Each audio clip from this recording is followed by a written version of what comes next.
Hi everyone, I am Suyash and today I will talk about the case of State of Madhya Pradesh versus Jogendra and another, wherein the Honorable Supreme Court discussed the meaning and the definition of dowry. All of us know that the practice of giving dowry is prohibited in India. There are various legal provisions and legislations such as the Dowry Prohibition Act and Section 304B of Indian Penal Code that govern the same. In short, the purpose of enacting the Dowry Prohibition Act and the other penal provisions has been to combat the social evil of dowry demand that has reached alarming proportions. It is pertinent to note that Section 2 of the Dowry Prohibition Act defines dowry. It provides for an elaborate definition, and the Honorable Supreme Court has explained the same by dividing it into 6 parts as follows. A. Dowry includes within its ambit both property as well as valuable security of any kind. B. Such property or valuable security should be given or agreed to be given.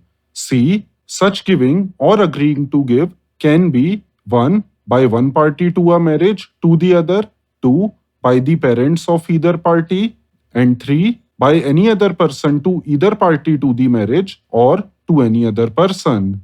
D. Such property or security can be given or agreed to be given either directly or indirectly. E. Such giving or agreeing to give can be at any time before or after or during the marriage.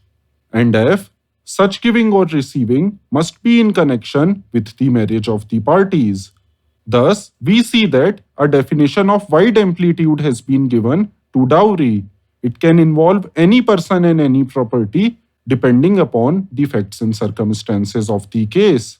However, despite such wide definition, confusion often arises as to what is and what is not included within the meaning of dowry.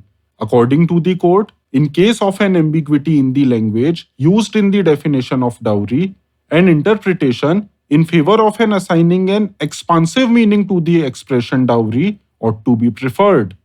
Basically, interpretation of a provision of law that will defeat the very intention of the legislature must be shunned in favor of an interpretation that will promote the object sought to be achieved through the legislation meant to uproot a social evil like dowry demand. In this context, the word dowry ought to be ascribed an expansive meaning so as to encompass any demand made on a woman, whether in respect of her property or a valuable security of any nature.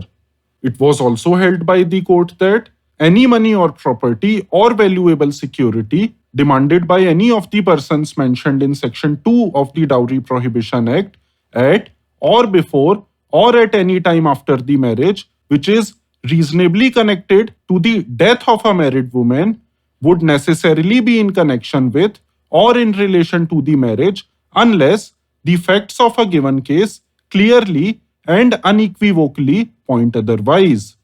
Thus, in conclusion, following important points emerge.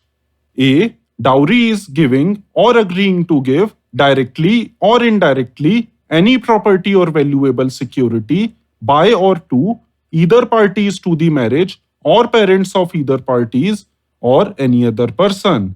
B. The demand of dowry can take place at any time before or after or during the marriage.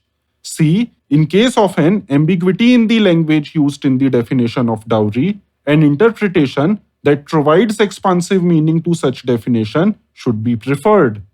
D. Any interpretation that defeats the purpose of enacting the Dowry Prohibition Act ought not to be preferred. And E. Any demand of dowry that is connected to death of a married woman would be construed to be in connection with the marriage unless proven otherwise. Thus, I hope that the nature and the meaning of dowry in Indian parlance is clear by now. Hence, I hope you enjoyed listening to the show. Thank you for listening. Please do not forget to like, subscribe, and comment. See you next time. Till then, stay tuned.